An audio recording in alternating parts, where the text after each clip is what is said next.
برادران ملت اسلامی، السلام علیکم ورحمۃ اللہ وبرکاتہ۔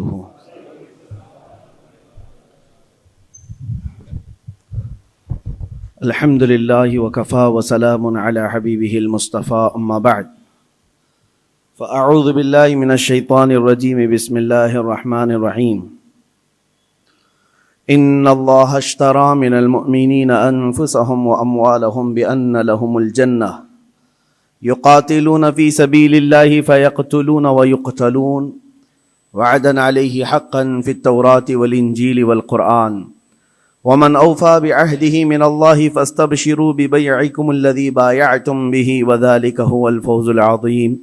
صدق اللہ مولانا العظیم۔ بارگاہ رسالت معاب صلی اللہ علیہ وسلم میں درود پاک کا ہدیہ پیش کریں۔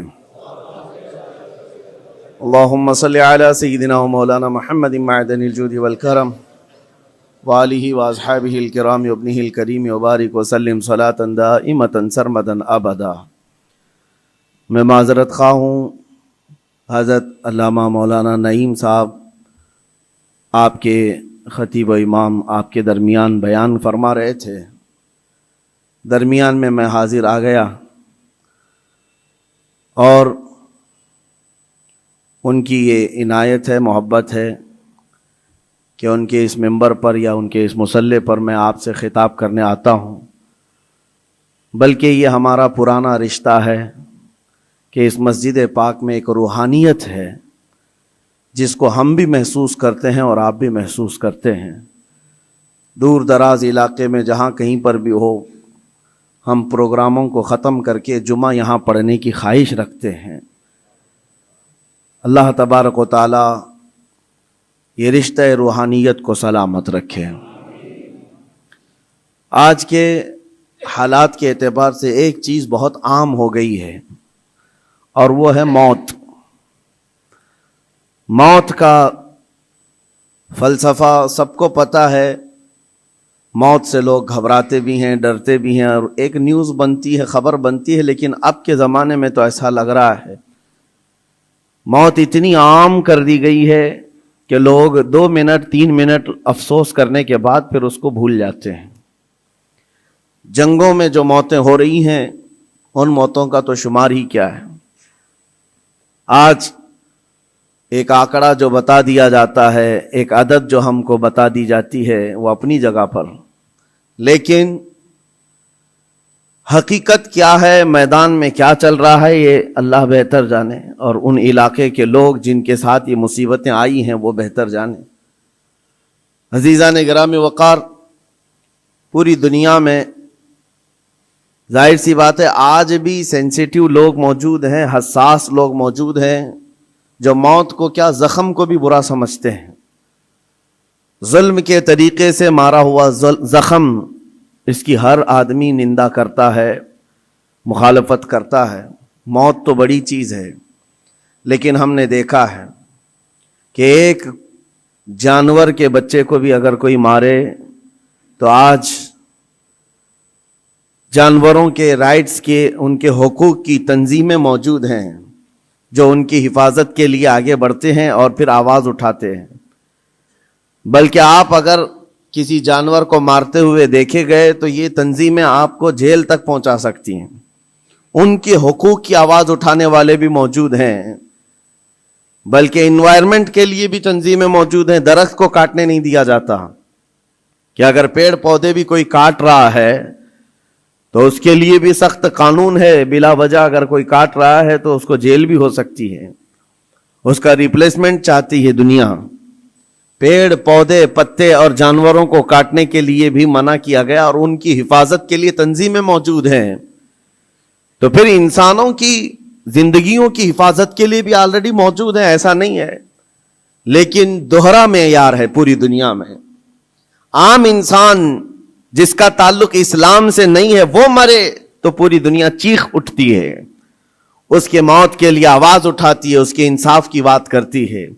لیکن اسی دنیا کا دوہرا معیار یہ ہے کہ مسلمان بچے قتل ہو جائیں، مارے جائیں، تو پھر اس کے لیے وہ ایسا پیش کرتے ہیں جیسے ان کو سانپ سونگھ گیا ہو، کوئی رحم نام کا جذبہ ہی نہیں رہ گیا، کسی کے دل کے اندر سے یہ ہوک اٹھتی ہوئی نہیں دکھائی دیتی کہ کم از کم اسلام دشمنی اور سب چیزوں کو بالائے طاق رکھ کر کے انسانیت کے نام پر کوئی بات کرتا کہ 6 ماہ کے بچوں کا کیا قصور ہوتا ہے، 1 سال کے بچے دودھ پیتے بچوں کا کیا قصور ہوتا ہے، ان لوگوں کو جس طرح سے تہ تہ کر دیا گیا، مار کر ختم کر دیا گیا۔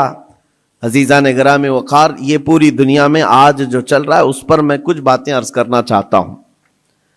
موت کسی بھی زمانے میں عام نہیں ہے، بلکہ ایک بڑا حادثہ سمجھا جاتا ہے اور اس کی نندا کی جاتی ہے، اس کی مخالفت کی جاتی ہے جو زبردستی کسی کا قتل کیا جائے۔ یہ اور بات ہے کہ دنیا طاقت کی پجاری ہے، دولت کی پجاری ہے، جس کے پاس زیادہ طاقت ہے، جس کے پاس زیادہ دولت ہے، لوگ اس کی حمایت میں کھڑے ہوتے ہیں۔ مظلوموں کے حق میں کھڑے ہونے والی جماعتیں بہت کم ہوتی ہیں۔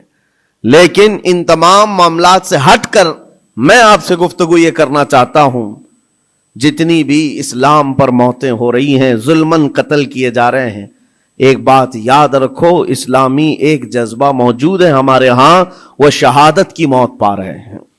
شہادت ایک درجہ ہے، اور جب یہ چیز آپ کے تصور میں آ جائے تو میرے عزیزو ہم بھی یہ محسوس کریں گے کہ اللہ کریم ہم سب کو شہادت کی موت نصیب فرمائے، کیونکہ شہادت ایک مقام کا نام ہے، ایک مرتبے کا نام ہے۔ جو شہید ہوتا ہے اسلام میں اس کا بڑا رتبہ ہے۔ نبی پاک صلی اللہ تعالی علیہ وسلم نے تو فرمایا، نبیوں اور شہیدوں کے درمیان صرف 1 درجے کا فرق ہے، 1 درجے کا فرق ہے۔ جو شہید ہوتا ہے وہ اللہ تبارک و تعالیٰ کی جنت میں اسی مقام پر ہوتا ہے جہاں اللہ کے نبی ہیں۔ انبیاء کرام علیہ السلام کا جو جنت میں مقام ہوتا ہے اس سے 1 درجہ نیچے شہیدوں کا مقام ہے۔ شہداء اسلام، ان کی ایک عظیم تاریخ ہے، اور شہید کیوں کہا جاتا ہے اور شہید ہوتا کون ہے، یہ تھوڑی سی ڈیفینیشن معلوم ہونا چاہیے۔ شہید 3 قسم کا ہے، شہید حقیقی ہے، شہید فقہی ہے، شہید حکمی ہے۔ یعنی حقیقی شہید وہ ہے جو اللہ کی راہ میں کافروں کی طرف سے، دشمنوں کی طرف سے ظلماً قتل کر دیا گیا اور اس پر کوئی دیت واجب نہ ہوئی ہو، خون بہا اس کا نہ دینا پڑا ہو، اس طرح کے جو شہید ہے اللہ کی راہ میں مارا گیا وہ حقیقی شہید ہے، جس کی فضیلت میں قرآن میں اللہ نے فرمایا وَلَا تَقُولُوا لِمَنْ يُقْتَلُ فِي سَبِيلِ اللَّهِ أَمْوَاتٌ بَلْ أَحْيَاءٌ وَلَكِنْ لَا تَشْعُرُونَ۔ جو اللہ کی راہ میں مارے جائیں انہیں مردہ مت کہو، وہ زندہ ہیں، تمہیں اس کا شعور نہیں۔ اللہ قرآن میں فرماتا ہے وَلَا تَحْسَبَنَّ الَّذِينَ قُتِلُوا فِي سَبِيلِ اللَّهِ أَمْوَاتًا بَلْ أَحْيَاءٌ عِنْدَ رَبِّهِمْ يُرْزَقُونَ۔ جو اللہ کی راہ میں قتل کیے گئے ان کو مردہ گمان بھی مت کرو، وہ اللہ کی بارگاہ میں زندہ ہے اور انہیں رزق بھی دیا جاتا ہے۔ یہ شہیدوں کے متعلق قرآن کی صاف 2 آیتیں موجود ہیں، یہ شہید حقیقی کے بارے میں۔ ویسے شہید حکمی بھی ہے، 7 قسم کے الگ الگ ہیں۔ جیسے نبی کریم صلی اللہ تعالی علیہ وسلم نے فرمایا، دیوار کے نیچے دب کر کے کوئی مر گیا، آگ میں جل کر کے کوئی مر گیا، پانی میں ڈوب کر کوئی مر گیا، خودکشی کی بات نہیں، حادثے سے خود جلا کر کے مرا ہے، خود پانی میں کود کے مرا ہے، اس کے لیے نہیں، حادثے سے آگ میں جل کر مر گیا، یا پھر پانی میں غرق ہو گیا، یا پھر کسی بڑے حادثے میں، یا نیمونیا کی بیماری جس کو ذات الجنب کہا جاتا ہے، اس میں اگر کسی کا انتقال ہو گیا، یا پیٹ کے درد میں کوئی انتقال کر گیا، یا وہ عورت جو بچہ ہونے کے وقت انتقال کر گئی، ان سب کو شہید کا درجہ دیا جا رہا ہے۔ یہ شہید حکمی ہے، یعنی حقیقی شہید کا مقام ایک الگ ہے، لیکن ان کو حکمن شہید کہا جاتا ہے اسلامی اعتبار سے۔ لیکن جو حقیقی شہید ہے اس کے لیے میں اس لیے آج اس موضوع کو چھیڑ رہا ہوں کہ دیکھ دیکھ کر کے ہم تھک چکے، چھوٹے سے بچوں کے زخم ہماری نیند خراب کر دیتے ہیں، ان کی چیخیں ہمارے چین کو اڑا دیتی ہیں۔ کیا آپ کے سامنے روز مرہ ماؤں کے بچوں کو ہاتھ میں اٹھائے ہوئی تصویریں نہیں آتی؟ اخباروں کی زینت نہیں بنتی کہ آج وہ ان چھوٹے بچوں کو کبھی ملبے میں اپنے عزیزوں کو ڈھونڈتے ہوئے ہم دیکھتے ہیں، دل باہر نکل آتا ہے، کلیجہ منہ کو آتا ہے۔ جس کا گھر تباہ کر دیا گیا، توڑ پھوڑ کر دیا گیا ہے، وہ ننھی ننھی انگلیوں سے ملبہ ہٹا کر کے اپنے عزیزوں کی لاشیں ڈھونڈ رہے ہیں۔ میرے عزیزوں یہ بڑے دل جگرے کی بات ہوتی ہے. 8 سال کی عمر میں 6 سال کی عمر میں جن کے ماں باپ بھائی بہن سب چھین لیے گئے ہوں, اور اگر اس بچے کو زندہ رہنا ہے, ابھی زندہ رہنا ہے, تو اس کی آگے کی زندگی کا کیا ہے؟ اس کے پاس کوئی اسباب نہیں, لیکن پھر بھی وہ بچہ الحمدللہ کہتے ہوئے آگے بڑھتا ہے. یہ حالات دیکھ کر کے اور پھر میرا جسم اس وقت رونگٹے کھڑے کر دیا, اور اس وقت ہمارے جسم میں کپ کپی طاری ہوئی جب ہم نے لاشوں کی انبار کو دیکھا, اور بڑے بڑے جوانوں کے نہیں, چھوٹے چھوٹے بچوں کی لاشیں لائن سے لگائی گئی ہیں, تقریباً 50 یا 60 بچے, اور مائیں اس میں اپنا بچہ ڈھونڈنے کے لیے چادر ہٹا ہٹا کر کے دیکھ رہی ہوں. ایسے لگتا ہے جیسے ہم اسکول بھیجتے ہیں اپنے بچوں کو, اور بھیڑ میں اپنے بچوں کو تلاش کر رہے ہوتے ہیں, اور وہ میتوں میں اپنے بچوں کو ڈھونڈ رہی ہیں, ہاتھ میں دستی یا رومال لیے ہوئے. جب اپنا بچہ مل جائے, ماں اس کے بچے کا خون صاف کرتی ہے چہرے سے. وہ درد و کرب کیا ہوتا ہے ایک ماں سمجھ سکتی ہے, ایک باپ سمجھ سکتا ہے, جس کے گھر اولاد ہے وہ سمجھ سکتے ہیں. لیکن یہ درد جو بچوں کا دیکھا ہم نے, کسی کا ہاتھ کٹا, کسی کا پیٹ پھٹا, کسی کا سر پھٹا, لیکن ان تمام چیزوں کو دیکھ کر جب رونگٹے کھڑے ہوتے, پھر میں نے پڑھنا شروع کیا. اس بات پر آ کر کے پھر دل مطمئن ہوا. میرے نبی پاک صلی اللہ علیہ وسلم نے فرمایا, جو اللہ کی راہ میں شہید ہوتا ہے, تم کیا سمجھتے ہو اس کو درد بہت زیادہ دیا جاتا ہے؟ اس کو جب قتل کرتے ہیں ظالم اور کافر, اس کو جس طرح سے مارا جاتا ہے, ٹکڑوں میں بدل دیا جاتا ہے, تمہیں کیا لگتا ہے بہت تکلیفیں ہوتی ہیں؟ میرے آقا صلی اللہ علیہ وسلم فرماتے ہیں, شہید کو اتنی تکلیف بھی نہیں ہوتی جتنا تمہیں چونٹی کاٹنے سے ہوتی ہے. اس کو اتنا درد بھی نہیں دیا جاتا. وہ اللہ رب العزت کی بارگاہ میں مامون ہے, اسے دنیا کے درد سے آزاد کر دیا جاتا ہے. چونٹی کاٹنے پر جو تکلیف ہوتی ہے زندوں کو, میرے آقا فرماتے ہیں اتنی تکلیف بھی شہید کو نہیں دی جاتی اس کے مرنے کے وقت, اس کی موت کے وقت, کیونکہ وہ اللہ کریم کے وعدے پر اتر آیا ہے. میں نے قرآن کی آیت جو پڑھی سب سے پہلے, رب تعالیٰ فرماتا ہے ان اللہ اشتری من المؤمنین انفسهم واموالهم بان لهم الجنہ. اللہ تعالیٰ نے بندوں کے ساتھ ایک سودا فرمایا, ایک سودا کیا. کیا ہے؟ رب فرماتا ہے اللہ نے مومنوں سے ان کی جان اور ان کے مال کے بدلے انہیں جنت بیچ دیا. یعنی خریدار ہیں یہ شہید, اللہ رب العزت کی جنت کے خریدار ہیں, لیکن بدلے میں قیمت انہوں نے کیا دی ہے؟ اپنی جان دی ہے.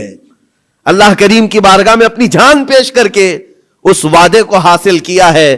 یقیناً میرے عزیزو, رب تبارک و تعالیٰ کے وعدے کو حاصل کرنے والی یہ جماعت شہیدوں کی, یہ عام لوگوں میں نہیں ہوتی, عام انسانوں میں نہیں ہے.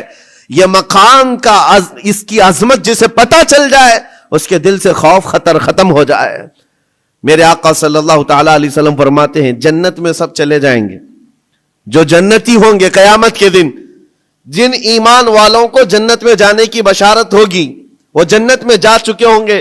اور کوئی جنتی مومن ہرگز یہ نہیں چاہے گا کہ جنت سے باہر نکل کر کے آئے, کوئی نہیں چاہے گا. مگر میرے آقا فرماتے ہیں صرف شہید ایک ایسا ہوگا, شہید صرف ایسا ہوگا جو اللہ کریم کی بارگاہ میں یہ عرض کرے گا, مولا پوچھے گا اے شہید تجھے اور کسی نعمت کی ضرورت ہے جنت میں؟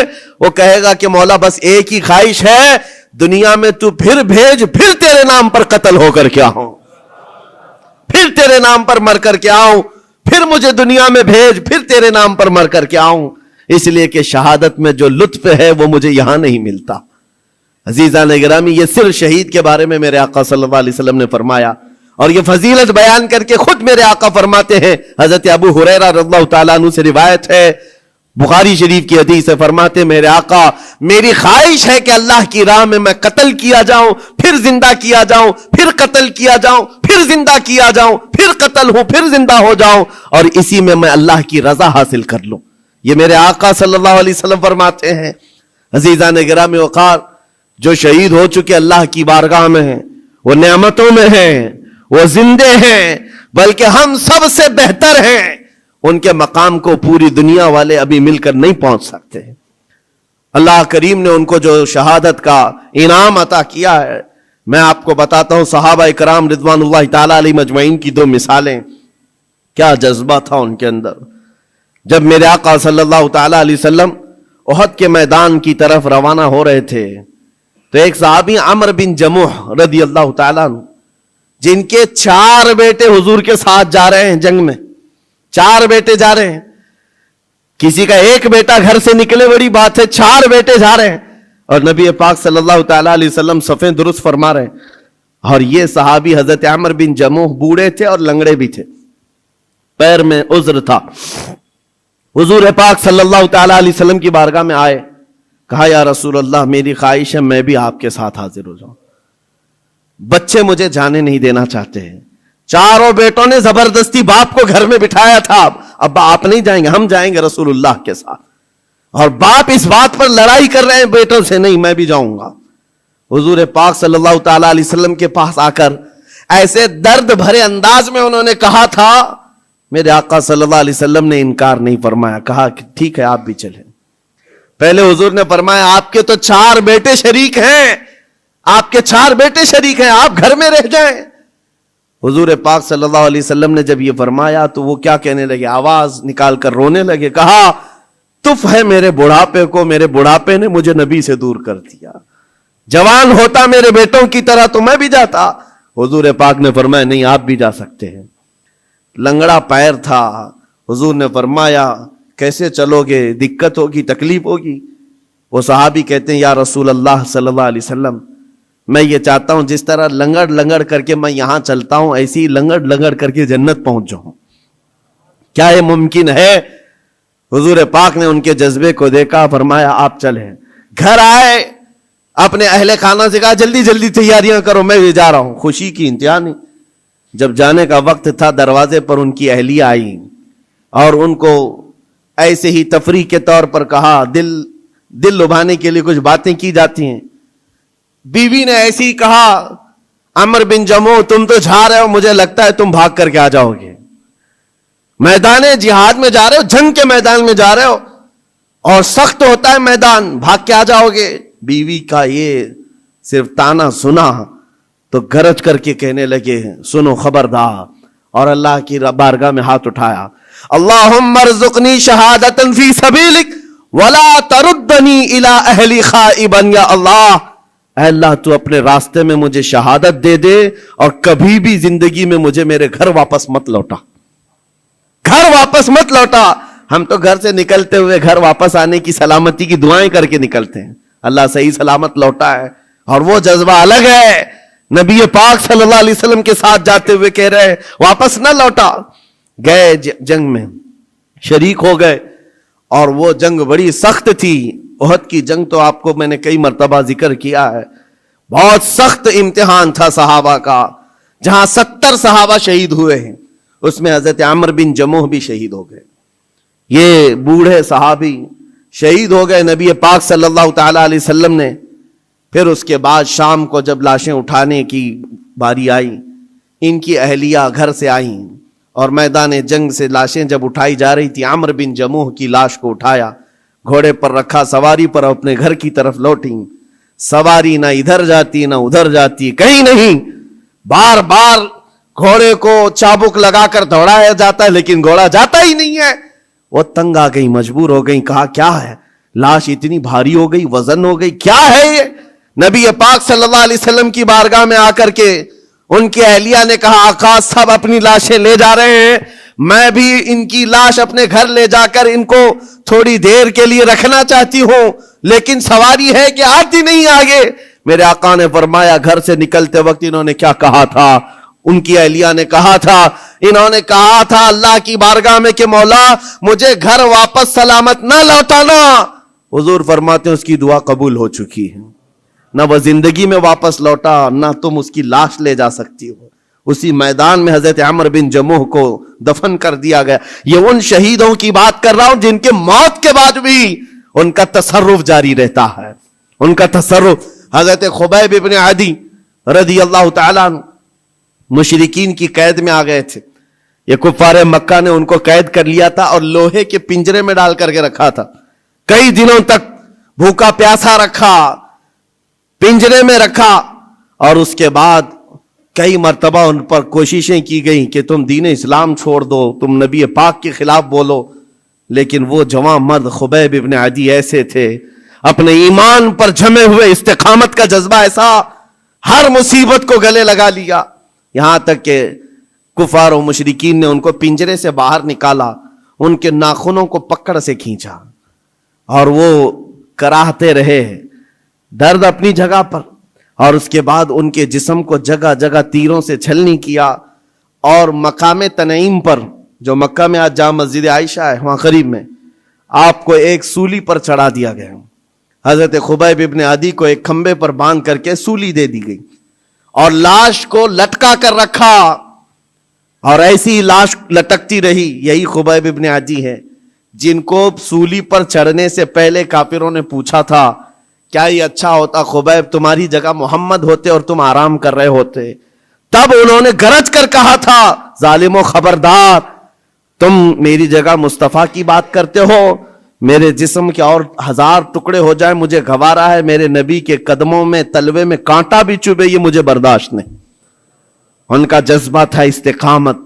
جب سولی پر چڑھا دیا گیا تو ایک بات میں عرض کر رہا ہوں، شہیدوں کی زندگی کیا ہوتی ہے، مار دیے گئے، قتل کر دیے گئے، لیکن ان ظالموں نے سولی سے نیچے نہیں اتارا، پورے مکہ والوں کو تماشا دکھانے کے لیے رکھا، 1 دن 2 دن 4 دن 6 دن 8 دن 10 دن، لاش ویسی کی ویسی لٹکتی رہی حضرت خبیب ابن عدی کی، یہاں تک کہ مہینہ گزر گیا لاش کو انہوں نے نہیں نکالا۔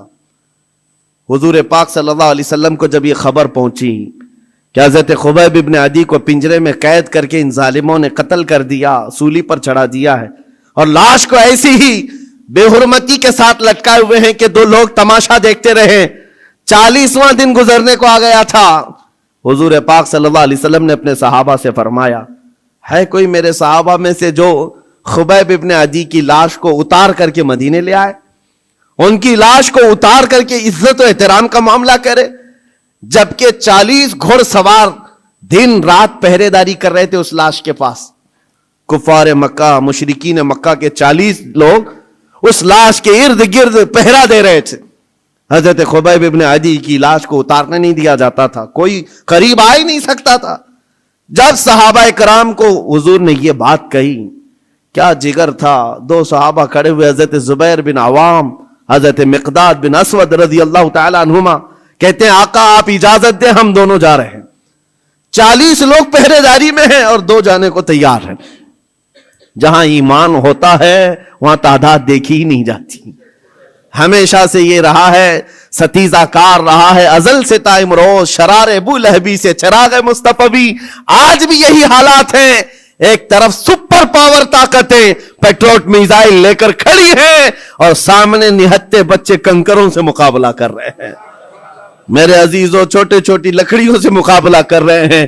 بظاہر دنیا کو آج دیکھنا چاہیے، کربلا کی داستان سناتے ہیں، ہو سکتا ہے کسی کو یقین نہ آئے، ایک طرف 22,000 تھے، ایک طرف 72 تھے، لوگ ہو سکتا ہے کہانی سمجھتے ہوں، آج کی اس دنیا میں آنکھیں کھول کر دیکھ لو، ہائی ٹیکنالوجی ایک طرف ہے اور نہتے چھوٹے سے بچے ایک طرف ہیں، لیکن ان کا جذبہ تو دیکھو، ظالموں کے ہاتھ میں ہاتھ دینے کو آج بھی تیار نہیں، بلکہ آج بھی ڈٹے ہوئے ہیں، جمے ہوئے ہیں، اور ان کا جذبہ صرف اتنا ہے بیت المقدس کو آزاد کرا کر کے دم لیں گے، اور میرے آقا کا فرمان ہے ان کے ساتھ، وہ آج یا کل ختم ہونے والے نہیں، میرے آقا نے فرمایا یہ جماعت قیامت تک حق کے لیے لڑتی رہے گی، قیامت تک لڑتی رہے گی۔ 2 صحابہ کھڑے ہوئے، حضور کی اجازت لے کر کہا ہم جاتے ہیں حضرت خبیب ابن عدی کو لانے کے لیے، اور 2 گھوڑے دوڑاتے ہوئے پہنچے مکہ۔ جب مکہ پہنچے جہاں سولی چڑھائی گئی تھی، 40 لوگ پہرے داری میں ہیں، ان کے بیچ میں سے جانا اور لانا عام بات نہیں تھی، لیکن جس وقت یہ پہنچے ایک بات یاد رکھو، قرآن میں رب تعالیٰ فرماتا ہے وَمَكَرُوا وَمَكَرَ اللَّهُ وَاللَّهُ خَيْرُ الْمَاكِرِينَ۔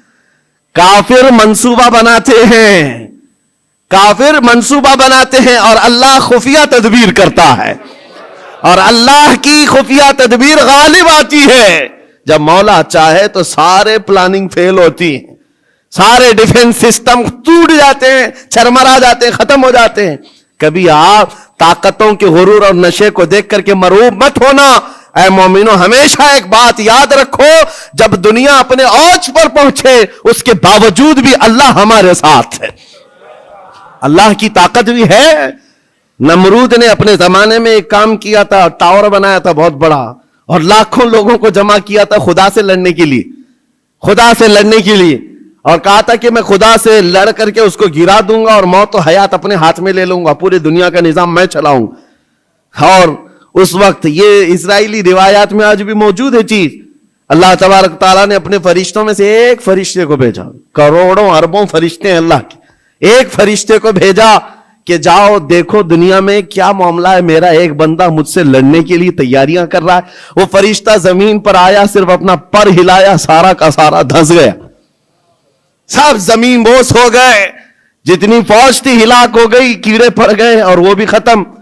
میرے عزیزو, رب تبارک و تعالیٰ کی طاقت و قوت کو کوئی پہنچ سکتا ہے؟ ایک فرشتے کو بھیجے, فرشتہ عذاب لا سکتا ہے. اللہ ہے, ابھی بھی ہے, حی و قیوم ہے, جو ہمیشہ رہنے والا ہے. میں جو بات عرض کر رہا تھا, دو صحابہ آئے, 40 لوگوں کے بیچ سے لاش نکالنی ہے, کیسے نکالیں گے؟ لیکن جانتے ہو اللہ تعالیٰ جب انتظامات فرماتا ہے تو راستے بھی کھولتا ہے. جس وقت یہ پہنچے وہ 40 کے 40 مست نیند میں سو رہے ہیں, سارے پہرے دار نیند میں ہیں. حضرت زبیر بن عوام, حضرت مقداد بن اسود دونوں گئے, جلدی سے یہ سولی پر چڑھے اور ان کی لاش کو نکالا. حضرت زبیر کہتے ہیں 42واں دن تھا, 40 یا 42 دن ہو چکے تھے. جس وقت ہم نے ان کو رسی سے کھولا, جگہ جگہ سے خون ٹپک رہا ہے اور خون سے کستوری کی خوشبو آ رہی. یہ شہید کی زندگی ہے. 42 دن ہو چکے اور جسم سے جگہ جگہ خون آ رہا ہے اور اس سے کستوری کی خوشبو آ رہی. دونوں صحابہ کہتے ہیں ہم نے ان کی لاش کو اتارا, بالکل تر و تازہ لاش ہے, جسم صحیح سلامت ہے. ارے 12 گھنٹے میں جسم پھولنے لگتا ہے, پکنے لگ جاتا ہے, ہمیں جلدی قبرستان پہنچانا ہے. شہید کی زندگی اور ہے, جو اللہ کی راہ میں قتل ہوا اس کی زندگی اور ہے. اٹھایا اور لے کر کے چل پڑے, اپنی سواری پر لے کر آرام سے چلتے رہے. صبح ہوئی تو یہ کافروں کی نیند کھلی, دیکھا کہ ہے ہی نہیں خبیب ابن عدی. ہلہ ہو گیا, پورا ہنگامہ ہو گیا. اور جب قریش مکہ میں یہ بات پہنچی تو سب گرج کر کے کہنے لگے ان 40 کو بھی مارو اور اس کے بعد پہلے اس لاش کو ڈھونڈو. اور تیز گھوڑ سوار دوڑائے گئے, بہت تیز دوڑائے گئے کہ کہیں نہ کہیں یہ مدینے کی طرف لے کر کے گئے ہوں گے, پیچھا کرو. ایک دو نہیں, کئی 100 کی تعداد میں گھوڑے دوڑاتے ہوئے حضرت زبیر حضرت مقداد کے پیچھے آئے, اور تھوڑی دور جانے کے بعد وہ گھوڑ سوار ان دونوں کو پا لی. یہ دونوں صحابہ مدینے کی طرف جا رہے تھے لاش لے کر, اور وہ اتنے تیز تھے کہ پہنچ گئے. اور جیسے ہی وہ قریب آئے, حضرت زبیر اور حضرت مقداد دونوں نے یہ لاش کو اٹھائی حضرت خبیب کی اور زمین پر رکھ دیا اور کہا اے اللہ اس کے بعد تو مالک ہے, یہ تیرا شہید ہے, اس کے بعد تو مالک ہے. حضرت زبیر کہتے ہیں اچانک زمین قبر کی مانند کھلی اور حضرت خبیب اندر گئے اور ان کی قبر بن گئی. نہ کسی نے قبر کھودی, نہ کسی نے قبر میں مٹی دی, زمین خود کھلی, حضرت خبیب اس میں اندر گئے اور قبر بند ہو گئی. کفار سامنے آئے, کہا میں لاش دے دو. حضرت زبیر حضرت مقداد نے کہا کہیں ہے تو لے جاؤ, ہمارے پاس کہیں ہے تو لے جاؤ, اور یاد رکھو میں صفیہ بنت عبد المطلب کا بیٹا ہوں, اگر لڑنا ہے تو مجھ سے لڑو اور تلواریں نکالو. ادھر سینکڑوں کی تعداد میں ہے اور نبی پاک کے 2 شیر ان کو للکار رہے ہیں. تاریخ میں موجود ہے, ایک بھی ظالم سامنے نہیں آیا, تلواریں نیچے کی اور مکہ واپس لوٹ گئے. اعلان ہوا کہ خبیب ابن عدی کو سب جگہ ڈھونڈ لیا گیا, کہیں پر ان کی لاش نہیں ملی ہے.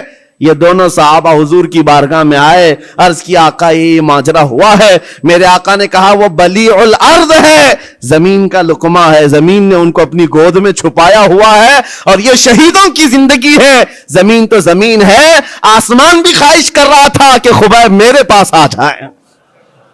زمین چاہتی ہے میرے پاس آ جائے, آسمان چاہتا ہے کہ میرے پاس آ جائے. شہیدوں کی زندگی عام نہیں ہے میرے عزیز, و حدیث پاک میں ہے قیامت کے دن صرف شہیدوں کی جماعت ایسی ہوگی جس حال میں وہ آئیں گے ان کے جسم سے خون کا فوارہ جاری ہوگا.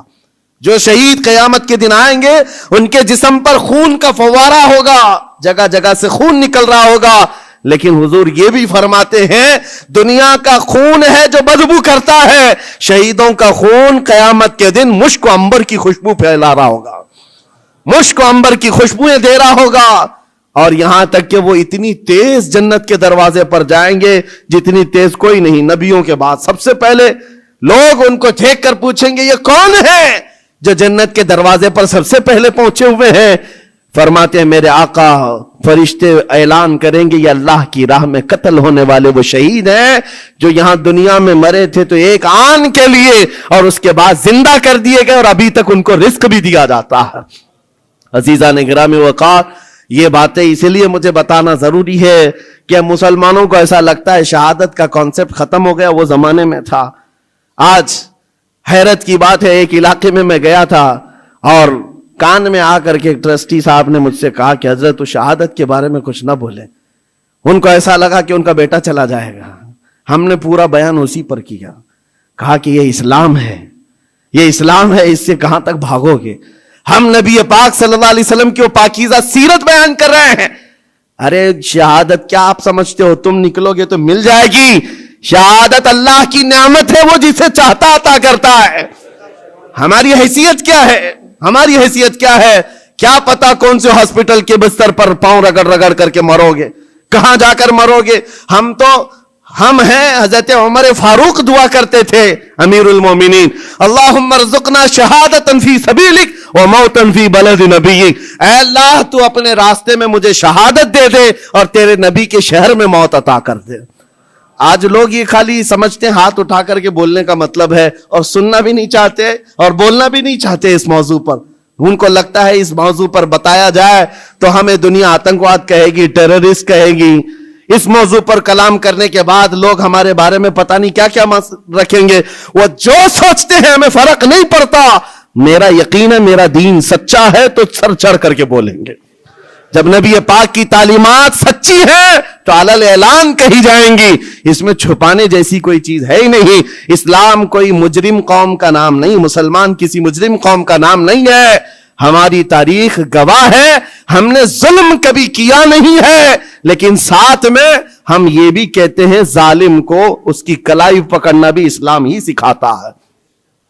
ہم ظلم کرنے کی اجازت ہرگز نہیں دیتے، لیکن اس کا مطلب یہ نہیں ہے کہ ظالم کے خلاف بھی نہیں بولتے۔ ہم ظالم کے خلاف ہر زمانے میں بولتے رہیں گے۔ اللہ کریم ہمیں وہی زبان عطا کرے جو حق بولنے والی ہو، اور وہی کان عطا کرے جو حق سننے والے ہوں۔ اور اخیر میں یہی دعا کروں گا، آج غزہ کے فلسطین کے ان بچوں کے لیے میرے عزیزوں دل کشادہ رکھو کہ وہ اللہ کی بارگاہ میں شہید ہیں، اور ان کو تکلیف اتنی بھی نہیں ہوتی جتنا چونٹی کاٹنے کے برابر تکلیف ہوئی ہے۔ وہ اللہ کی نعمتوں میں مزے سے ہیں اور رب تبارک و تعالیٰ کے انعامات و اکرامات میں ہیں۔ کیوں؟ اس لیے کہ ان کا امتحان لیا گیا، ان کی آزمائش ہوئی اور وہ اپنے امتحان میں کھرے اترے تو رب تعالیٰ نے ان کے لیے کیا بشارت دی؟ میرے آقا فرماتے ہیں جنت کے 8 دروازے ہیں، 8 دروازے ہیں، لیکن میرے آقا فرماتے شہید جنت کے جس دروازے سے چاہے اسے داخلہ مل سکتا ہے، وہ جہاں سے چاہے جنت میں جائے، رب کی جنت اس کے لیے کشادہ ہے۔ مولا کریم ہم سب کی زندگیوں کو ایمان و عمل کے ساتھ عطا فرمائے، ایمان پر موت عطا فرمائے۔ مولا ہم سب کو شہادت کا جذبہ عطا فرمائے، ہم سب کو شہید کی موت عطا فرمائے۔ مولا قدیر و جبار احسن الخالقین ان مظلوموں پر جو آج ظلم ہو رہا ہے تو غیب سے ان کی مدد نازل فرما۔ اے اللہ ان کے دشمنوں کو خائب و خاسر فرما دے، ان کے دشمنوں پر زمین کو تنگ فرما دے، ان کے دشمنوں کو ذلیل و خوار کر دے۔ اے اللہ وہ جس طرح ایمان پر جمے ہوئے ہیں ان کے استقامت میں مزید طاقت عطا فرما۔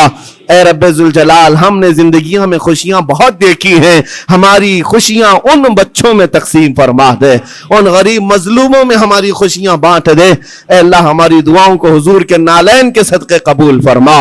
وصلی اللہ تعالی علی خیر خلق محمد وآلہ واصحابہ اجمعین، وآخر دعوانا الحمد للہ رب العالمین۔